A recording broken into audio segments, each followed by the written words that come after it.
जय हिंद बालकों, आप लोग का हमारी क्लास में वेलकम है, स्वागत है।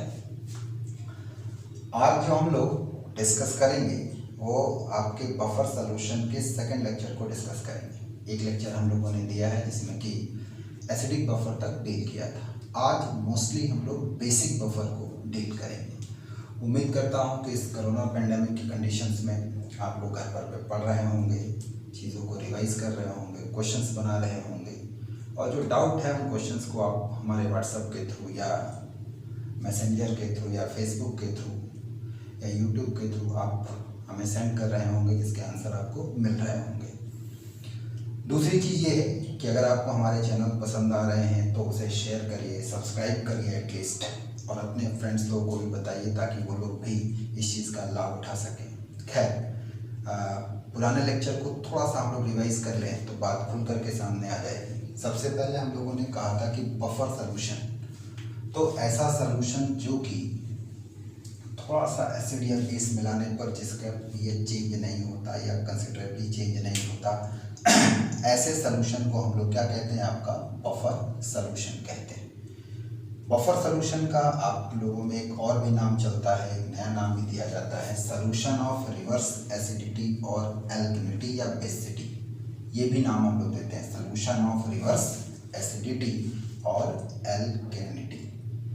किसी भी बफर सॉल्यूशन में 4 कैरेक्टर होते हैं। ये बात हमने लास्ट लेक्चर में भी आपको बताई थी। सबसे पहली बात कि इसका पीएच कांस्टेंट होता है, कांस्टेंट पीएच होता है। दूसरी बात, इसका पीएच लंबे समय तक रखने पर भी चेंज नहीं होता। PH should not be change on long standing. लंबे समय तक अगर सोल्यूशन अगर रखा जाए तो आमतौर पे बफर सोल्यूशन का पीएच चेंज नहीं होता। तीसरी चीज़, बफर की एक खास बात और भी होती है कि पीएच उसका डाइल्यूशन पर भी चेंज नहीं होता।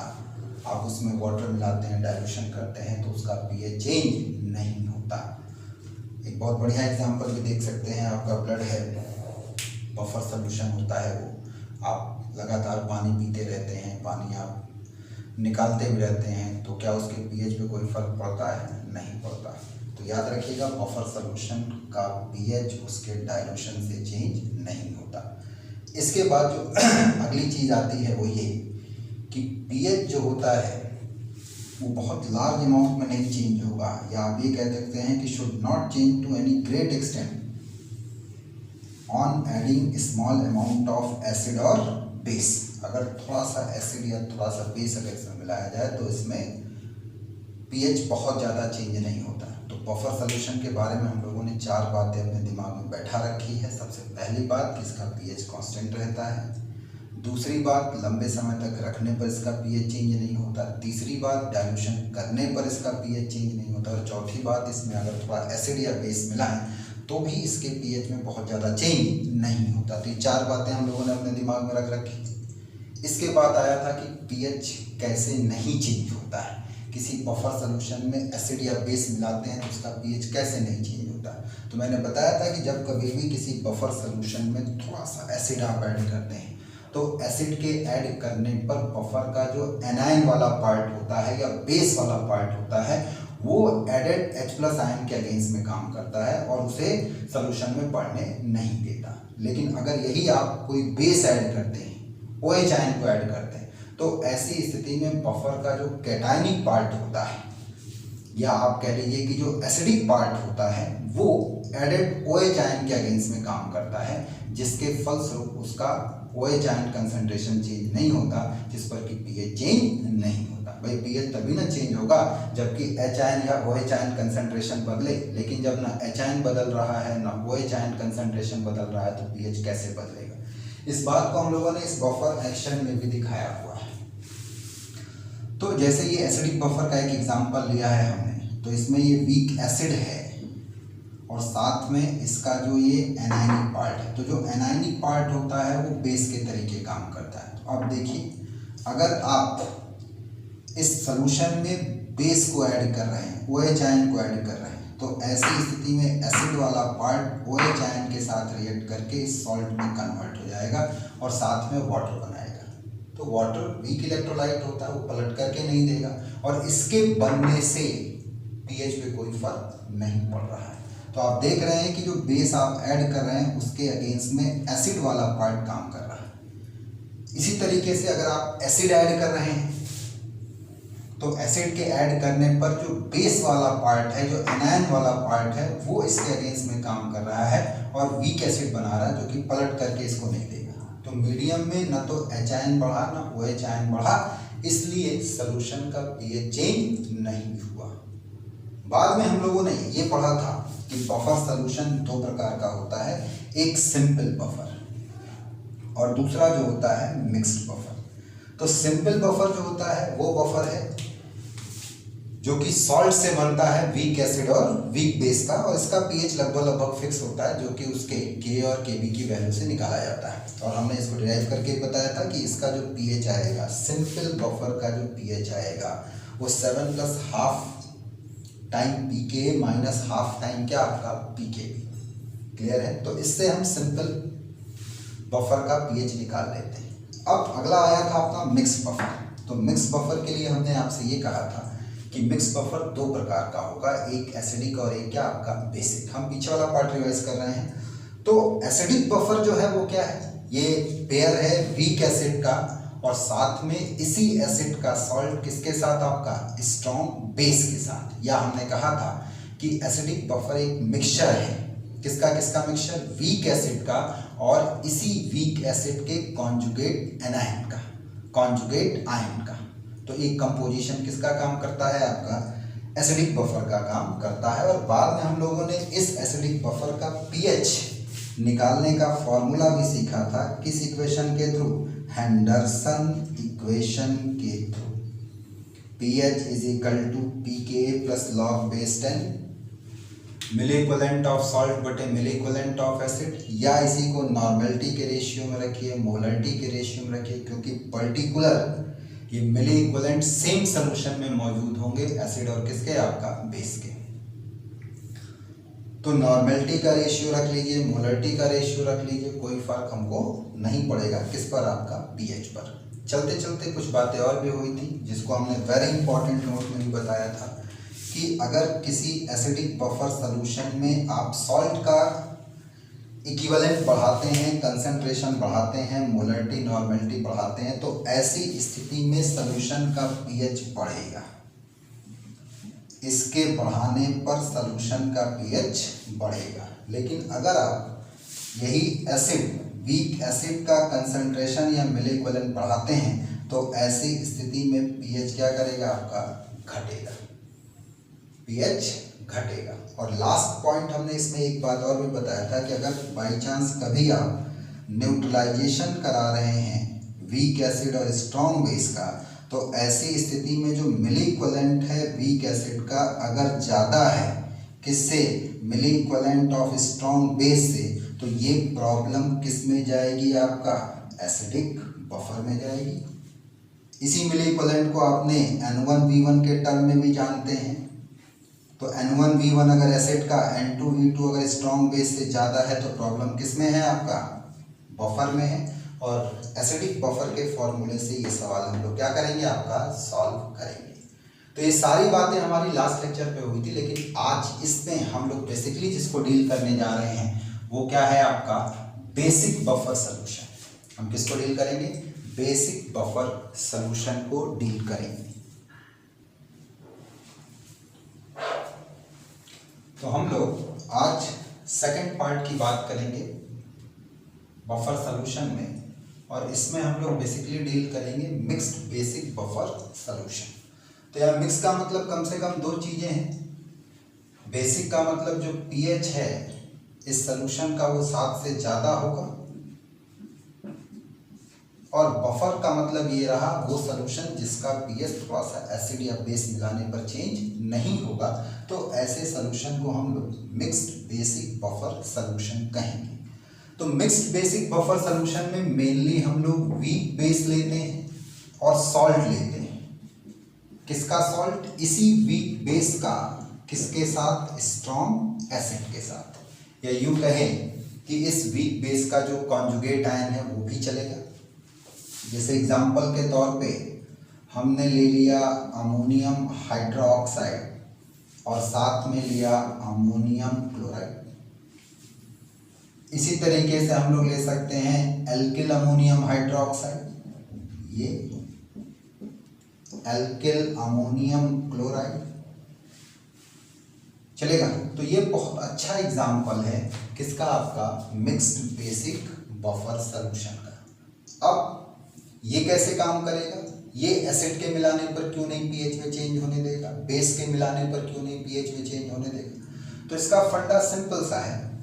अगर आप इस बात को बफर एक्शन में देखें तो मैंने पहले भी बताया है कि बफर में दोनों पार्ट मौजूद होते हैं, एसिडिक और बेसिक।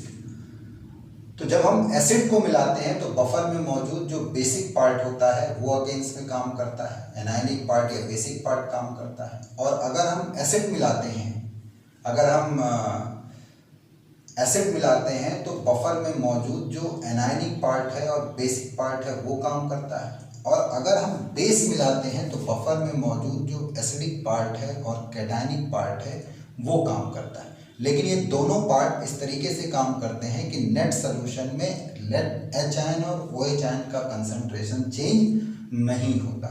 जब नेट एच और ओ एच आयन का कंसंट्रेशन चेंज नहीं होगा तो सोल्यूशन का पीएच भी चेंज नहीं होगा। जैसे अगर हम यहाँ पर देखें तो हमने ले लिया अमोनियम हाइड्रोक्साइड जो बेस का काम कर रहा है, हमने ले लिया अमोनियम आयन जो कि एसिड का काम करेगा, यहाँ पर ये एसिड का काम करेगा क्योंकि अमोनियम क्लोराइड अपने अमोनियम और क्लोराइड आयन में पाया जाएगा। अब अगर हम इसमें किसी एसिड को ऐड करते हैं, एसिड को ऐड करते हैं तो एसिड के ऐड करने पर जो बेस वाला पार्ट है वो इससे रिएक्ट करेगा, चलेगा, और रिएक्ट करके सॉल्ट और वो बना देगा,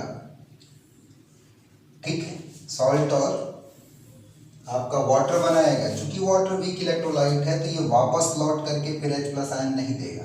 नतीजा H प्लस आयन की रिलेटिव संख्या चेंज नहीं होगी, और जब इसकी संख्या चेंज नहीं होगी तो सॉल्यूशन के पीएच पर कोई फर्क नहीं पड़ेगा। इसी तरीके से अगर हम OH आयन को ऐड करें तो जब हम OH आयन को ऐड करेंगे, स्ट्रॉन्ग बेस को ऐड करेंगे, तो ऐसी स्थिति में जो कैटायनिक पार्ट है, कैटायनिक पार्ट या ये यहाँ पर बेसिक पार्ट के रूप में भी काम करेगा। तो जो कैटायनिक या बेसिक पार्ट है ये इससे रिएक्ट करके अमोनियम हाइड्रोक्साइड बनाएगा, जिससे नेट OH आयन के कंसंट्रेशन पर फिर कोई फर्क नहीं पड़ेगा, और कोई फर्क अगर नहीं पड़ा तो पीएच चेंज नहीं होगा। क्लियर है हमारी बात। इसके बाद बात आती है कि हम मिक्स्ड बेसिक बफर सॉल्यूशन का पीएच कैसे कैलकुलेट करेंगे। और ये सारी बातें तो कॉमन है कि पीएच कांस्टेंट रहेगा, स्टैंडिंग पर पीएच चेंज नहीं होगा, डाइल्यूशन पर पीएच चेंज नहीं होगा। इसी तरीके से अगर आप कहें तो थोड़ा सा एसिड या बेस मिलाने पर भी पीएच चेंज नहीं होगा। तो ध्यान रखिएगा, जब कभी भी आप बेसिक बफर सॉल्यूशन लेकर के चलेंगे तो ऐसी स्थिति में दिए गए सॉल्यूशन में मुख्य रूप से जो काम करेगा वो वीक बेस वाला पार्ट ही काम करेगा। पकड़ रहे हैं, जो वीक बेस वाला पार्ट है वही काम करेगा। तो जब वीक बेस वाला पार्ट आपका काम करेगा तो ऐसी स्थिति में हम आयोनाइजेशन कांस्टेंट वीक बेस का ही रखेंगे। तो जब वीक बेस का रखेंगे तो आएगा अमोनियम आयन का कंसंट्रेशन इनटू हाइड्रोक्साइड आयन का बटे अमोनियम हाइड्रोक्साइड का। बोलो भाई। तो यहाँ से जो OH आयन कंसंट्रेशन आएगा वो आएगा Kb इंटू अमोनियम हाइड्रोक्साइड बटे अमोनियम आयन, जो कि सॉल्ट के कंसंट्रेशन को मेनली रिप्रेजेंट करेगा। अगर हम कॉमन आयन इफेक्ट को थोड़ा नेग्लेक्ट मान ले तो अब अगर ये आ गया तो हम ये कह सकते हैं by taking log on both side and multiply by 2.303। क्यों ऐसा? क्योंकि जब आप log से इसको मल्टीप्लाई करोगे तो ये ई बेस पर आएगा, और ई बेस से अगर 10 बेस पर आओगे तो 2.303 से दोनों साइड मल्टीप्लाई करोगे। मल्टीप्लाई करोगे तो कैंसिल हो जाएगा, कैंसिल हो जाएगा तो आप यही ना लिखोगे log base 10 concentration of OH is equal to log base 10 Kb plus log base 10 weak base का कंसंट्रेशन बटे सॉल्ट का कंसंट्रेशन। आएगा कि नहीं आएगा? अब मैं अगर आपसे ये कहूं कि डिवाइड की multiply whole equation with negative sign, तो नेगेटिव साइन से अगर मल्टीप्लाई कर दोगे तो log minus log base 10 concentration of H plus ion is equal to minus log base 10 Kb plus minus log base 10 concentration of ammonium ion, ammonium hydroxide बटे ammonium ion. तो ये पूरा figure concentration of OH ion, H plus नहीं OH, ये तो जो concentration of OH ion है ये आएगा POH और ये आएगा PKB प्लस ऐसे ही माइनस को अंदर भेज दो तो ये ऊपर ये नीचे, तो ये आ जाएगा log base 10 concentration of ammonium ion बटे कंसंट्रेशन ऑफ अमोनियम हाइड्रोक्साइड। ये तो अगर आप चाहो तो इस इक्वेशन को आप ऐसे भी लिख सकते हो और ये लिखी हुई इक्वेशन किसके नाम से जानी जाएगी? हेंडरसन इक्वेशन के नाम से।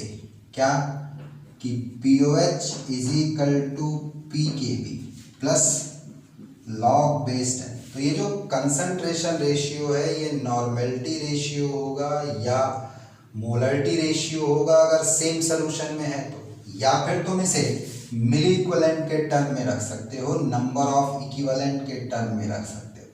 मिली इक्विवेलेंट सॉल्ट का बटे मिली इक्विवेलेंट बेस का, ये। और ये इक्वेशन किस नाम से फेमस है? हेंडरसन इक्वेशन के नाम से। मिली इक्विवेलेंट ऑफ सॉल्ट बटे मिली इक्विवेलेंट ऑफ बेस।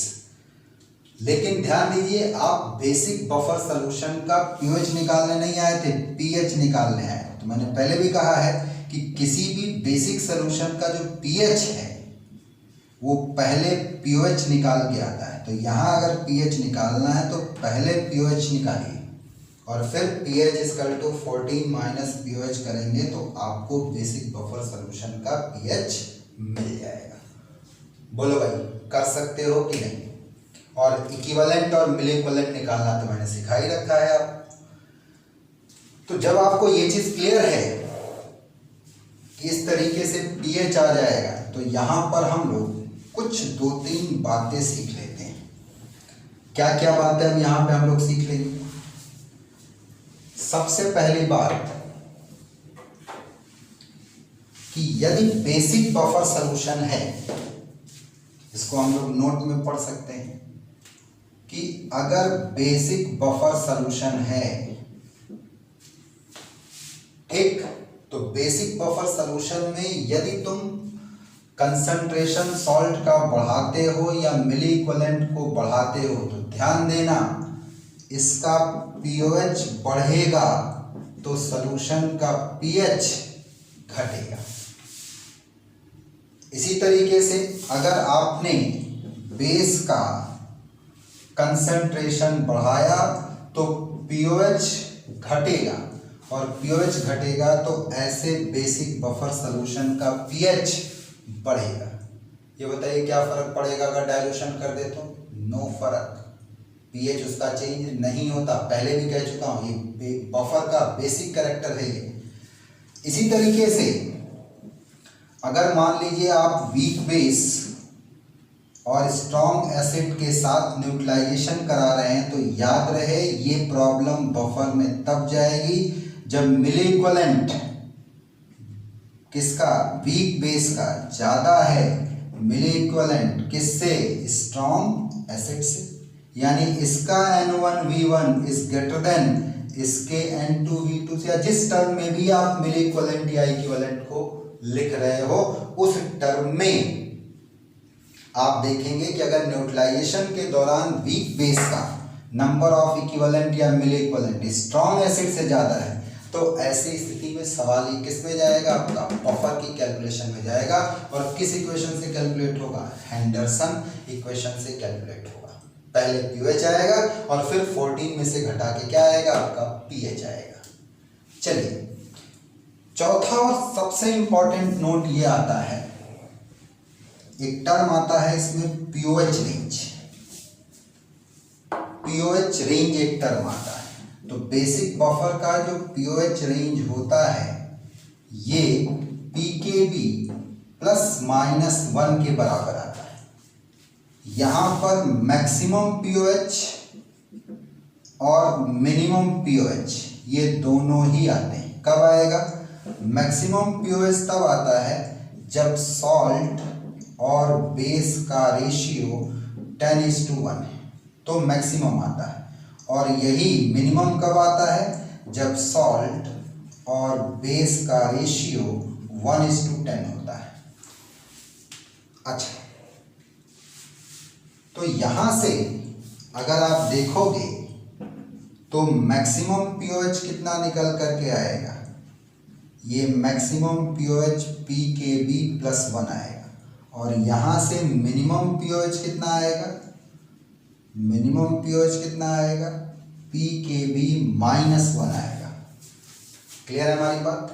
अब आता है कि क्या कंसंट्रेशन रहे जहां पर मैक्सिमम बफर एक्शन मिले। Condition for maximum buffer action, condition for maximum buffer action, तो वो तब होता है जब सॉल्ट और बेस दोनों 1:1 के रेशियो में होते हैं तो ऐसी स्थिति में मैक्सिमम पीओएच आता है, ये मैक्सिमम बफर एक्शन हमको मिलता है। और ये वैल्यू होती है किसके बराबर, पीकेबी के बराबर। क्लियर है। तो ये थोड़ा सा कंडीशन है जो कि न्यूमेरिकल प्रॉब्लम्स में इस्तेमाल भी किया जाता है। इनके बीच में एक अच्छा खासा रिलेशन भी है। आप चाहो तो इस पीकेबी की वैल्यू को आप मैक्सिमम और मिनिमम पीओएच वैल्यू से रिलेट कर सकते हो। यहाँ पर इन दोनों को इक्वेशन के रूप में ट्रीट कर लो, ये इक्वेशन 1, ये इक्वेशन 2, और दोनों इक्वेशन को उठा के जोड़ दो। जोड़ दोगे तो क्या आ जाएगा, 2 times PKB = maximum pOH of buffer plus minimum pOH of buffer, यही ना। तो PKB कहे के बराबर हो गया, maximum pOH plus minimum pOH divided by क्या, आपका 2। तो ये रेशियो किसकी बात कर लेगा, PKB की बात कर लेगा। बोलो भाई, कर सकते हो इस चीज को, दिमाग में रख सकते हो। तो अगर आप दिमाग में रख सकते हैं तो इस पे बड़े अच्छे क्वेश्चंस आते हैं। हम लोग कुछ क्वेश्चंस को डील करें, कैसे इस पर सवाल बनेगा। तो ये आप लोग की स्क्रीन पर एक क्वेश्चन हमने दिया है अपने फॉर्मूलों को क्लियर करने के लिए, जो बेसिक फॉर्मूले हैं वो क्लियर हो जाए कि a basic buffer solution has pH range 9.3 to 11.3, then find Kb of weak base, ionization constant of weak base बताइए। तो एक बात बताओ, अगर pH रेंज दिया है तो pH रेंज का मतलब मिनिमम pH और मैक्सिमम pH। तो हमको अगर pH रेंज मिला है तो हम इसका pOH रेंज भी तो निकाल सकते हैं। और pOH रेंज क्या होगा भाई, जो भी 14 है उसमें से घटा दो इसको, तो 14 में से अगर 9.3 को घटाओगे तो 10 में से 3 गया 7, 13 में से 9 गया, कितना आया आपका 4, 4.7। और जो यहाँ पर आएगा 14 में से अगर इसको आप घटा दें तो 10 में से 3 गया 7, 3 में से 1 गया, कितना आपका 2.7। यानी ये मैक्सिमम पीओएच है जो कि मिनिमम पीएच पर मिलेगा, और ये मिनिमम पीओएच है जो कि मैक्सिमम पीएच पर मिलेगा, क्योंकि पीएच और पीओएच एक दूसरे के क्या है आपका इन्वर्सली। आप जानते भी हो कि पीएच जो होता है वो 14 माइनस क्या है आपका पीओएच, तो जो भी वैल्यू यहाँ रख दोगे ये वैल्यू मिल जाएगी। बोलो भाई, जैसे ही तुमको मैक्सिमम और मिनिमम पीओएच मिल गया तो आप पीकेबी निकाल सकते हो, क्योंकि दोनों में एक रिलेशन है। क्या? PKb is equal to maximum pOH plus minimum pOH divided by क्या आपका 2।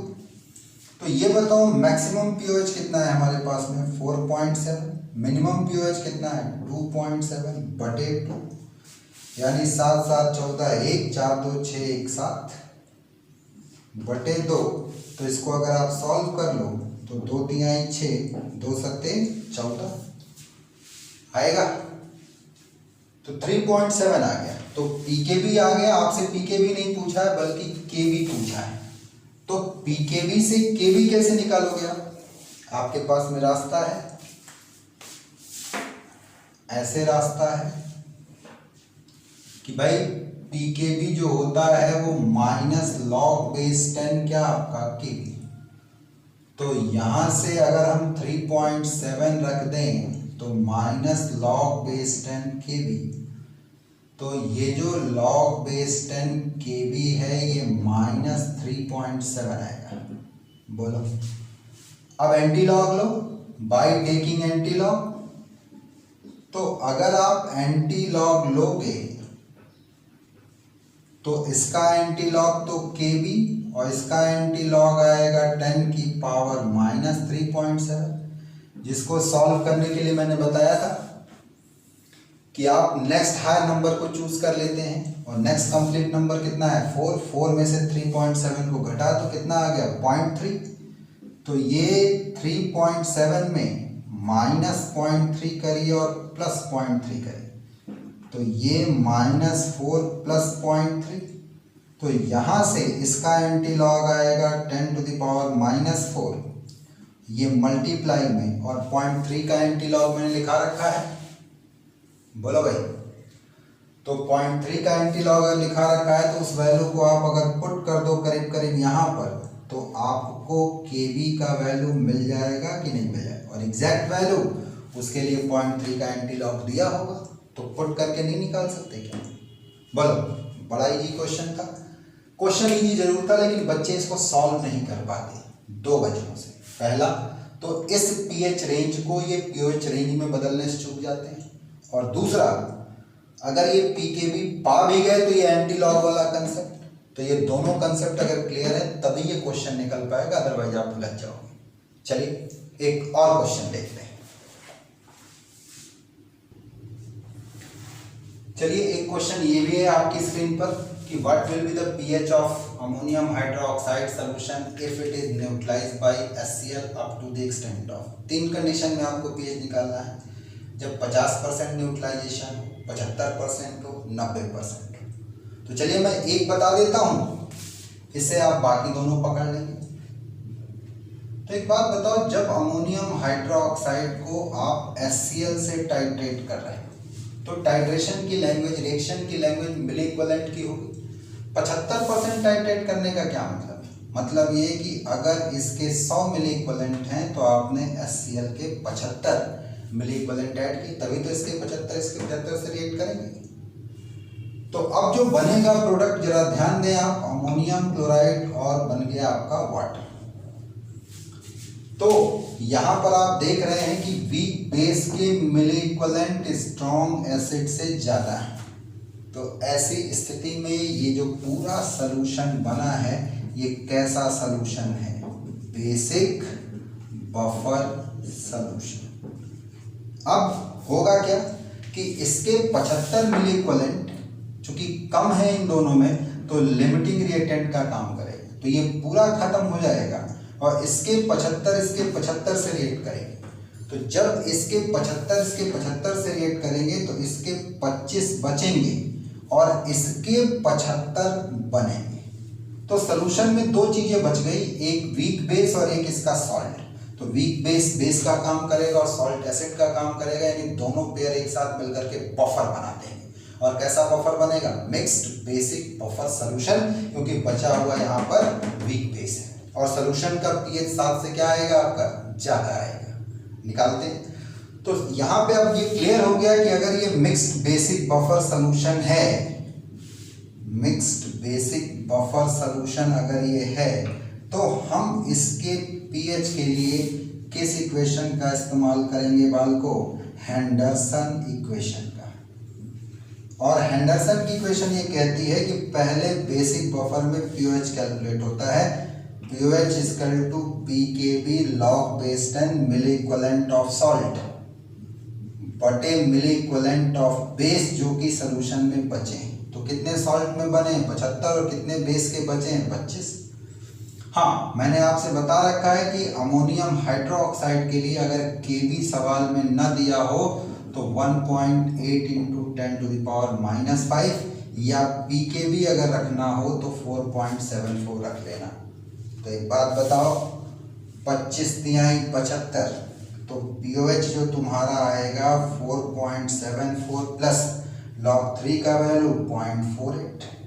तो इसको अगर जोड़ा जाए तो 8 4 12 1 7 4 11 1 12 1 4 और 1 5, तो पीओएच आ गया 5.22।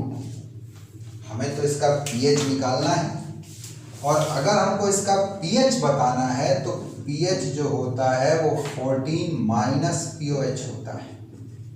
तो 14 हम यहाँ पे रखेंगे और पीओएच की जगह पे कितना रख देंगे? 5.22।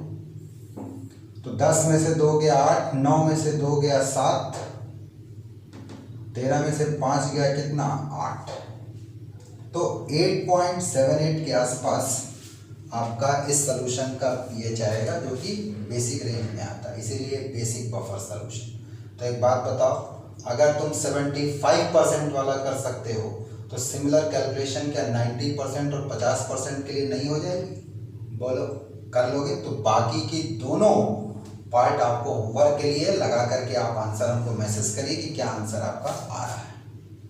चल जाएगा, कर लेंगे। वैसे तो सवालों की कोई लिमिट नहीं, लेकिन हमारे पास टाइम और डाटा की लिमिट है कि ज़्यादा टाइम भी ना खर्च हो, ज़्यादा डाटा भी ना खर्च हो, इसलिए आप इसके सवाल को लगाइए और कोई डाउट है तो उसको सेंड करिए।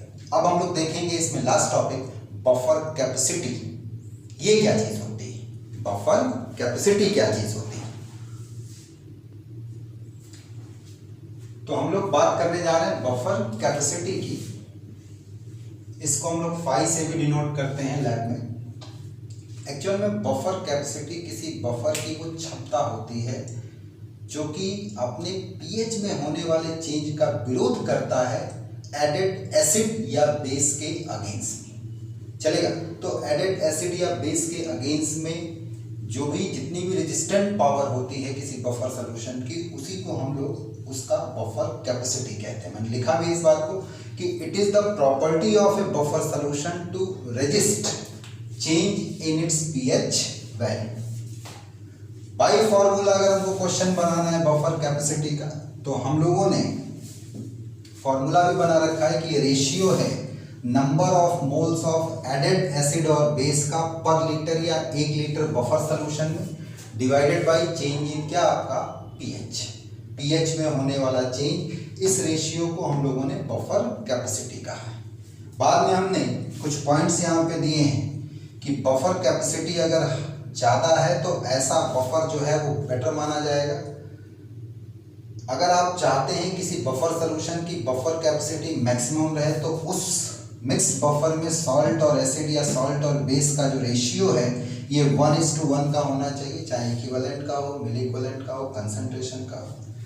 जबकि किसी बफर सॉल्यूशन की पीएच रेंज निकालनी है, अगर एसिडिक बफर है तो pK ±1 तक होगा और अगर बेसिक है तो pH pKb ±1 1 तक होगा।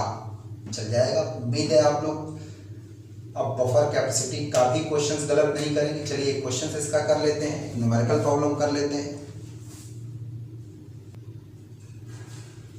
तो ये क्वेश्चन अपने पास में है कि आपको कैलकुलेट करना है बफर कैपेसिटी, एक बफर सॉल्यूशन के लिए जिसमें कि पीएच में होने वाला चेंज कितने का है, 0.01 का है, बाई एडिंग इतने मोल HCl in its 400 millilitre solution.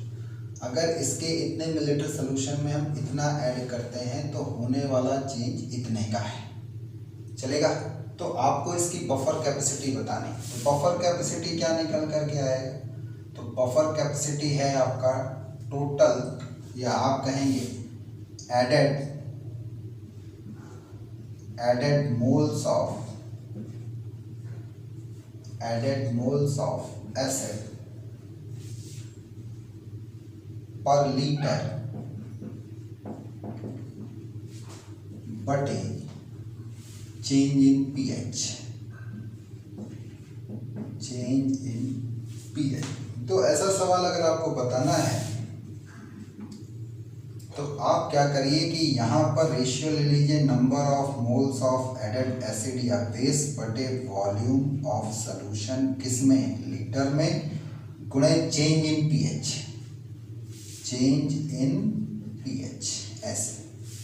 तो ये बताइए यहाँ पे कितना मोल ऐड किया गया, 0.5 मोल, और ये वॉल्यूम आपको लीटर में रखना है, मिलीलीटर में दिया है, तो 400 मिलीलीटर या 0.4 लीटर। चलेगा, और यहाँ पर पीएच में चेंज कितना हो गया, 0.01। तो ये कैंसिल हो गया, हटा दो तो कितना आ गया, 100, 4 से काट दो तो 25 बन जाए कितना, 125। कर सकते हैं ऐसे सवालों को, बस ध्यान रखना होगा आपको कि जो भी एडेड एसिड या बेस है उसको हमें पर लीटर में लेना है। तो आप इस फॉर्मूले को ऐसे भी करके आप निकाल सकते हैं, सवाल में कोई फर्क नहीं पड़ेगा। कर लेंगे इसको। चलिए, इतनी बार करने के बाद एक आखिरी बात इसमें रह जाती है कि अगर बेसिक बफर सॉल्यूशन में बहुत ज़्यादा मात्रा एसिड की या बहुत ज़्यादा मात्रा बेस की मिला दें तो क्या ऐसी स्थिति में इसका पीएच चेंज नहीं होगा? मैंने कहा बिल्कुल चेंज होगा, इसका पीएच बिल्कुल चेंज होगा अगर आप लार्ज अमाउंट में एसिड या बेस मिलाएंगे। तो क्या होगा अगर हम एसिड मिलाएंगे? तो ऐसी स्थिति में जो बेसिक बफर सॉल्यूशन है, एसिड के मिलाने पर इसका पीएच घटेगा अगर आप एसिड ऐड करेंगे, और अगर बेस ऐड करेंगे तब ऐसी स्थिति में इसका पीएच जो होगा वो बढ़ेगा। इस बात को हम लोग ठीक वैसे ही समझ सकते हैं जैसे कि एसिडिक बफर सॉल्यूशन में हमने लार्ज अमाउंट में एसिड या बेस को ऐड किया था। तो भाई सपोज करिए कि हमने यहाँ अमोनियम हाइड्रोक्साइड लिया और इसे HCl से रिएक्ट करा करके अमोनियम क्लोराइड और वाटर बनाया। ठीक, अब अगर मैं आपसे ये कहूँ कि भाई ऐसा है कि यहाँ पर मेरे पास 100 मिली इक्विवेलेंट बेस के हैं और 50 मिली इक्विवेलेंट एसिड के हैं, तो ये बफर है। क्यों बफर है? क्योंकि जो स्ट्रॉन्ग है उसके मिली इक्विवेलेंट कम है और बेस के मिली इक्विवेलेंट ज़्यादा है। जब कंप्लीट रिएक्शन होगी तो स्ट्रॉन्ग बचेगा ही नहीं, बचेगा वीक और बनेगा सॉल्ट ऐसे। तो ये पूरा पेयर एक बफर का काम कर रहा है। अब हम इसमें एसिड या बेस को ऐड करके देखते हैं। चलो भाई, सबसे पहले हमने इसमें एसिड ऐड किया, तो एसिड जो भी ऐड कर रहे हो, सपोज करो मैंने 25 मिली इक्विवेलेंट HCl के और ऐड कर दी, तो जब मैं 25 मिली इक्विवेलेंट HCl का ऐड करूंगा तो वो अमोनियम हाइड्रोक्साइड के 25 से रिएक्ट करेगा। तो जब इसके 25 से ये रिएक्ट करेगा तो इसके कितने बचेंगे, 25, और इसके कितने बन जाएंगे, 25। तो अब आप देखो जरा ध्यान से कि सॉल्यूशन में तुम्हारा अभी भी वीक बेस और इसके सॉल्ट के मिली इक्विवेलेंट हैं, और आप देख रहे हो कि जब हम एसिड को मिला रहे हैं तो ऐसी स्थिति में सॉल्ट का मिली इक्विवेलेंट बढ़ रहा है और बेस का मिली इक्विवेलेंट घट रहा है। तो ये बताओ इस सॉल्यूशन का जो पीओएच होगा वो बढ़ेगा, और पीओएच अगर बढ़ेगा तो पीएच घटेगा।